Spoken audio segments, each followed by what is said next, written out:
اب تھوڑا ناظرین آتے ہیں انٹرنیشنل جو ہے وہ اپڈیٹس کے اوپر. اس کے اندر ایک اہم ترین جو چیز ہے وہ انڈیا کی آئل ڈیل، جو ہم آپ کے ساتھ جو ہے وہ پہلے بھی اس کے اوپر جو ہے کافی تفصیل کے ساتھ ڈسکشن کر چکے ہیں اپنے کئی ولاگس کے اندر بھی، کہ کس طرح سے جو ہے وہ انڈیا نے جو ہے وہ میجر گیم کی دونوں بگ بسز، خاص طور کے اوپر رشیا اور امریکہ کے دوران یا ان دونوں کے درمیان میں. اب تھوڑا آپ دیکھیے گا، ایک خبر آپ کے ساتھ شیئر کرتے ہیں. خبر ہے جناب، India's oil deals with Russia dent decade old dollar dominance. اب جو ڈالر کا جو ہے وہ کیونکہ امریکہ یا یہ اس کے جتنے بھی یورپین کنٹریز ہیں، ان کو جو فخر ہوتا ہے یا جو غرور ہوتا ہے ان ممالک کو، وہ ہوتا ہے ان کی کرنسی جو ڈالر ہے اس کے اوپر، کہ ہماری کرنسی ہے ڈالر. لیکن اب آپ دیکھیے گا کہ کتنا بڑا ڈینٹ جو ہے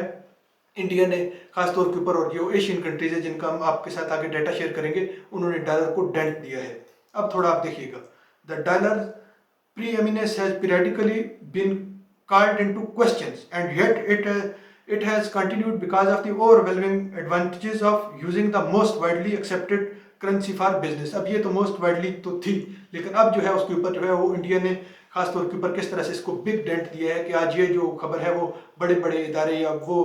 اب یہ جس طرح سے ہم آپ کو شیئر کر رہے ہیں، یہ ریوٹر سے شیئر کر رہے ہیں، یا بلوم برگ یا وال اسٹریٹ جرنل نے بھی جو ہے اس کو جو ہے وہ سامنے لے آیا کہ کس طرح سے انڈیا نے جو ہے وہ ڈینٹ جو ہے وہ مارا ہے جو ڈالر ہے، خاص طور کے اوپر جو امریکن یا یورپین کنٹریز کی جو کرنسی ہے یا جس کے اوپر وہ فخر کرتے ہیں. اب تھوڑا بریفلی آپ کو یہ بتاتے چلیں کہ یہ جو اصل جو گیم تھی یہ کہاں سے شروع ہوئی ہے، کس طرح سے یہ ماجرا شروع ہوا. تو جب یہ نئی بات شروع ہوئی رشیا اور امریکہ کے درمیان، کیونکہ یوکرین تو ایک مورا ہے، آپ اسی طرح جو کوئی چھوٹا سا تنازع ہے، تو اصل تو جو چیز ہے وہ مسئلہ تو جس طرح سے پاکستان اور انڈیا کے درمیان اصل مسئلہ تو ان دونوں کے درمیان ہے، تو کشمیر ایک مورا ہے. اسی طرح سے جو ہے وہ یہ ایک کوئی اہمیت اتنی خاص نہیں رکھتا، تو اسی طرح یوکرین بھی کوئی خاص اہمیت نہیں رکھتا. اصل جو مسئلے مسائل ہیں وہ رشیا اور رشیا اور امریکہ کے درمیان ہے. تو جب ان کے درمیان کوئی مسئلے اس طرح سے بڑھنا شروع ہوئے، یا وہ جنگ جب نئی شروع ہو رہی تھی، تو دونوں ممالک نے، رشیا اور امریکہ نے، آپس میں جو ہے وہ ایک دوسرے کے اوپر کافی زیادہ جو ہے وہ سینکشن وغیرہ امپوز کرنا شروع کر دی تھی. تو پھر جو ہے وہ امریکہ نے جو سینکشن امپوز کرنا شروع کی تھی، جہاں سے اب انڈیا کو جو ہے وہ ایک ٹکر ملی ہے اور اتنا جو ہے ہائی لیول کے اوپر جو ہے یہ پہنچ چکا ہے، وہ یہ تھی کہ تمام امریکن کنٹریز اور یورپین کنٹریز نے ایک اجلاس اپنا کیا تھا. اس کے اندر یہ پرائس کیپ جو ہے وہ ڈالر کی جو آئل کی جو پرائس کیپ ہے وہ $60 فی بیرل کے اوپر فٹ کی تھی. پہلے بھی ہم کافی ویڈیوز میں آپ کے ساتھ جو ہے وہ شیئر کرتے رہتے ہیں. تو اب جب انہوں نے وہ جو فٹ کی تھی جو اپنی پرائس کیپ، تو پھر انہوں نے یہ شرط رکھی تھی کہ اگر روس ہمیں جو تیل دیتا ہے، کیونکہ دنیا کے اندر اس وقت جو ہے وہ پہلے نمبر کے اوپر جو سب سے زیادہ جو اس وقت جو آئل کا بڑا ایکسپورٹر ہے وہ رشیا ہے، تو ان یورپین اور امریکن کنٹریز نے یہ شرط رکھی تھی کہ اگر آپ ہمیں دیتے ہیں تو ہم $60 فی بیرل سے جو ہے وہ اوپر ایک پیسہ بھی ہے، ایک پینی بھی ہم آپ کو نہیں دیں گے. اور پھر اب انڈیا جو ہے، جب انڈیا کو اس چیز کے ماجرے کا پتہ چلا، تو پھر جو ہے وہ انڈیا نے، کیونکہ انہوں نے یورپین کنٹریز اور امریکن نے تو آپس میں اتحاد کر کے جو ہے وہ بائیکاٹ کر دیا تھا رشین آئل کا. پھر جو ہے انڈیا نے ایک نئی گیم شروع کی. پھر جب انہوں نے بائیکاٹ کیا تو اس کے بعد بھی جو ہے وہ مسائل تو ان کے لیے بنے، کیونکہ وہ نئی جو ہے وہ جوش کے اندر آ کے جو ہے انہوں نے سب نے بیانات اور سب نے اتفاق کر کے ایک ایگریمنٹ اپنے سارے یورپ اور امریکن کنٹریز کا کر لیا تھا. پھر جب ان کو خاص طور کے اوپر اکانومی ان کے اوپر اثرات آنا شروع ہوئے، تو پھر انہیں احساس تو ہوا. پھر اب ان کے لیے طریقہ کیا تھا، کیونکہ رشیا سے تو وہ آلریڈی ایگریمنٹ کر چکے تھے. اب ایک آدھ کنٹری اگر فرض کرے کوئی US یا UK یا کوئی اس طرح کا جو ہے وہ لینا بھی چاہتا تو وہ نہیں لے سکتا تھا، کیونکہ سب نے جب مل کر جو ہے 40 سے زائد کنٹریز ہیں، انہوں نے ایک اپنا وہ ایگریمنٹ کیا تھا، پھر اس کو خلاف ورزی تو نہیں کر سکتے تھے. پھر اس وقت جو ہے ایسے موقع کے اوپر جو ہے وہ انڈیا میدان کے اندر آ گیا. انڈیا نے کیا کیا کہ وہ رشیا سے جو ہے وہ $60 فی بیرل کے اوپر آئل لینا شروع کیا، اور پھر آگے ان تمام یورپین اور امریکن کنٹریز کو جو ہے وہ $102-103 فی بیرل کے اوپر آئل جو ہے ایکسپورٹ کرنا شروع کر دیا. اور دیکھتے ہی دیکھتے ایک سال کے اندر جو اس کی گروتھ ہوئی ہے، تھوڑا آپ کے ساتھ وہ شیئر کرتے ہیں کہ ان کو خاص طور کے اوپر جو ہے انڈیا کو اور اس کے ساتھ ساتھ جو اور کنٹریز ہیں خطے کے اندر، وہ کتنے جو ہے وہ طاقتور یا اتنے جو ہے وہ مضبوط ان کی معیشت ہو چکی ہے. کیونکہ مختلف یونیورسٹیز کے اندر یا کالجز کے اندر یا ادھر ادھر لوگ آپ کو کافی زیادہ ملیں گے کہ جو موٹیویشنل اسپیکر ٹائپ کے، جی انڈیا کی اکانومی اتنی پہنچ چکی ہے، انڈیا کی معیشت اتنی گرو کر لی ہے، فلانی فیلڈ کے اندر اتنا پہنچ چکا ہے، لیکن آپ کو اصل ریزن نہیں بتائیں گے کہ ان کی کس طرح سے جو ہے ایک خارجہ پالیسی جو ہے اس کی بنیاد کے اوپر اتنا بڑا جو ہے وہ دو ممالک کے کلیش کا فائدہ اٹھایا، اور جو ہے وہ آج ان کی جو اکانومی ہے وہ پوری دنیا کے اندر آپ دیکھیں تو تیسرے نمبر کے اوپر آ رہی ہے، دوسرے نمبر کے اوپر یا تیسرے یا چوتھے کے اوپر آ رہی ہے، جو اسی کے درمیان جو ہے تیسرے چوتھے کے جو اس کے درمیان جو ہے وہ اوپر فلوٹ اوپر نیچے کر رہی ہے. تو اب تھوڑا آپ کو یہ آپ دیکھیے گا کہ جو top 5 country increases of Russian oil cargo, اب یہ انہوں نے سروے پیش کیا ہے 2021 اور 2022 کے انہوں نے مینشن کیا ہے ود گرافس. اب یہ جو 2021 کے ہیں یہ ریڈ میں یہ 2021 کے ہیں، اور اس کے ساتھ جو ہے یہ بلو ٹائپ کے ہیں جو یہ 2022 کے جو فیکٹس اینڈ فگرز ہیں۔ اب یہ آئل کی صرف تھوڑا ان کا دیکھیے گا کہ کتنا انہوں نے جو ہے وہ مال ادھر سے کمایا ہے یا کتنی معیشت کو اپنی کو امپروو کیا ہے۔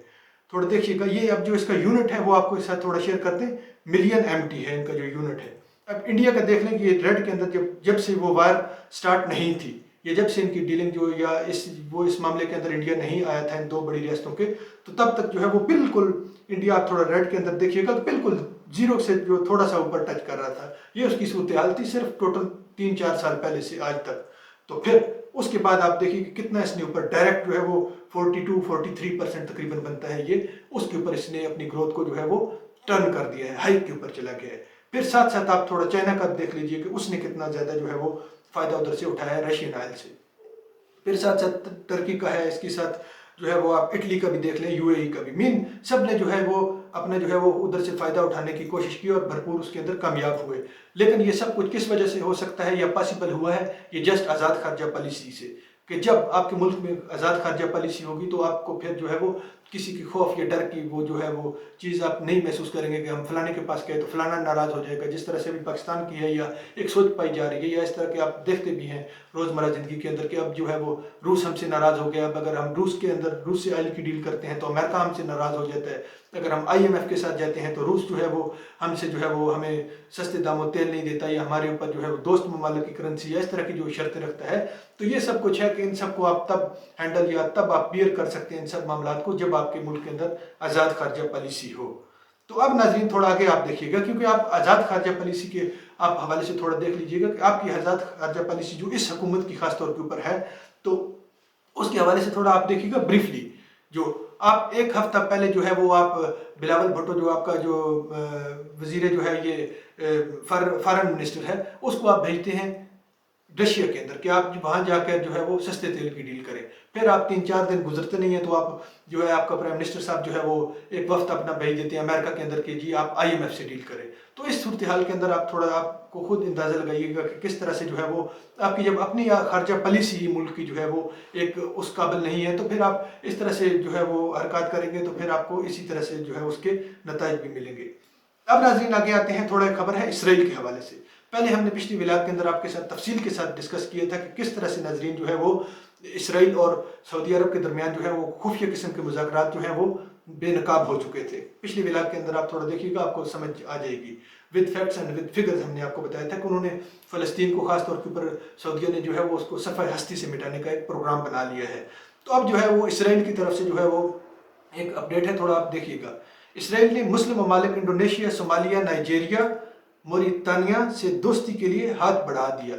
اب اسرائیل اس کے اندر جو ہے وہ فرسٹ ٹائم پہل کر رہا ہے۔ وہ کس وجہ سے پہل کر رہا ہے؟ کیونکہ جو اصل جو چیز ہے تمام جتنے بھی مسلمان ممالک ہیں یا مسلم سٹیٹس ہیں یہ سب فالو کرتی ہیں یا جو ایک پرائرٹی دیتی ہیں وہ سعودی عرب کو ہے، کیونکہ اصل جو بیسک ایشو ہے جو اسرائیل کا وہ پاکستان کے ساتھ جو ہے وہ نہیں ہے۔ پاکستان کے ساتھ تو آپ تھوڑا دیکھیں اسرائیل کا ایشو کب کریٹ ہوا تھا، تو یہ 1968 کے بعد سے کریٹ ہوا تھا، 1968 کے بعد سے۔ تو اصل جو ایشو تھا وہ تو سعودیہ اور اسرائیل کے درمیان تھا۔ پھر جب ان دونوں کے درمیان کلیش ایک بنا تھا، تو پھر جتنے بھی یہ اور اتحادی مسلم کنٹریز ہیں یہ فار دی پرپز آف جو ہے وہ کوآپریشن یا میوچول کوآپریشن جو ہے وہ، کیونکہ وہ ایک مسلمان جو کنٹری تھا اور سب سے مقدس ترین جگہ جو ہے وہ سمجھی جاتی ہے سعودی عرب، تو اس کے ساتھ جب اس کا کوئی دشمنی رکھتا ہے تو پھر اسی طرح سے اور ممالک نے بھی جو ہے وہ اس سے جو ہے وہ پابندیاں لگانا شروع کر دی تھی۔ بہرحال اب جو ہے وہ جب ادھر سے گرین سگنل ملا ہے سعودیہ سے اس کو کہ اب جو بگ باس کو تو شاید جو ہے وہ انہوں نے راضی کر لیا ہے اسرائیل نے، تو اب جو اس کے جو الائز ہیں یا اور جتنے مسلم ممالک ہیں تو یہ آپس میں کوئی وہ دیر نہیں کریں گے اور یہ ایکسیپٹ کرنے میں جو ہے وہ کوئی آر محسوس نہیں کریں گے۔ اب ناظرین تھوڑا سے آگے ایک اہم ترین اپڈیٹ ہے، یہ حیران کن بھی ہے، شاید آپ کے بھی جو ہے اس کے اوپر جو ہے وہ یقین نہ آئے۔ ایک خبر ہے جناب مشرقی افریقہ کی جانب سے کہ اب جو ہے وہ قیامت کے ڈر سے جو ہے وہ ایک سیف ترین علاقہ انہیں ملا ہے، اور اس میں جو ہے وہ اس طرح کا ڈسکور ہوا ہے علاقہ کہ اس کے اندر قیامت نہیں آئے گی، قیامت تک قیامت نہیں آئے گی، بظاہر ہم جس طرح سے آپ کو کہہ رہے ہیں۔ آپ تھوڑا دیکھیے گا خبر کے اندر جو چیز لکھی ہوئی ہے، یوگنڈا میں مسیح کے حواری نامی کلیسا سے منسلک ہزاروں عیسائی قیامت کے ڈر سے ایتھوپیا ہجرت کر گئے۔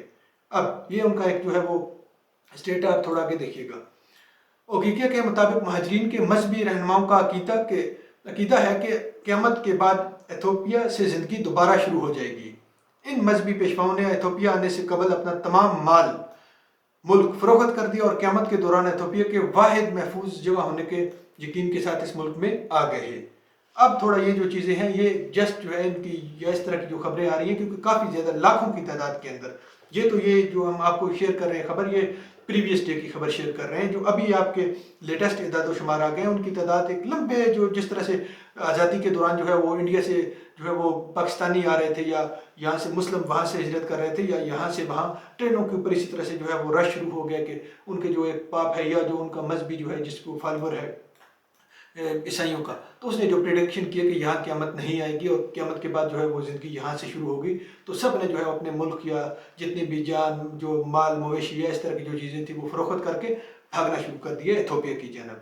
اب جو ہے وہ اصل جو چیز ہے، آپ یہ یہاں پہ غور کیجئے گا کہ جو جہاں فائدہ ہوا ہوگا یا جو ایک ان کا جو ہے، کیونکہ یہ سب کو جہالت کی وجہ سے ہے، اصل تو جو ہے وہ سب سے جو بڑی نعمت ہے وہ علم ہے۔ تو اب جو آپ تھوڑا دیکھیے گا کہ تمام